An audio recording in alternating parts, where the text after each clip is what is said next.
زي ما شفنا في الفيديو، خناقة المستشار مرتضى منصور وعمرو أديب لسه مستمرة. المستشار مرتضى منصور مش راضي يسكت. من ساعة ما عمرو أديب طلع في البرنامج اللي بيقدمه على قناة MBC وقال على المستشار مرتضى منصور المعزول، واتهم المستشار مرتضى منصور إن هو السبب في سحب قطعة الأرض التابعة لنادي الزمالك، والمستشار مرتضى منصور زعلان جدا.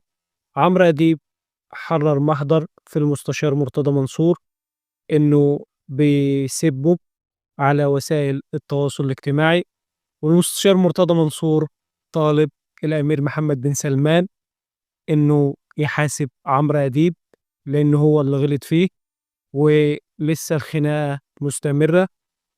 المستشار مرتضى منصور أكد إن هو لم يحصل على أي عمولات أو مبالغ، بل بالعكس تبرع بملايين الجنيهات لصالح نادي الزمالك، وتبرع ب25 مليون جنيه إضافة إلى نصف مليون جنيه ومليون دولار تم تحويلهم رسميا إلى حساب النادي، وكل ده بالوثائق والمستندات. يا ريت تتابعوني، هقدم لكم كل جديد، ويا ريت تدعمونا بلايك واشتراك في القناة.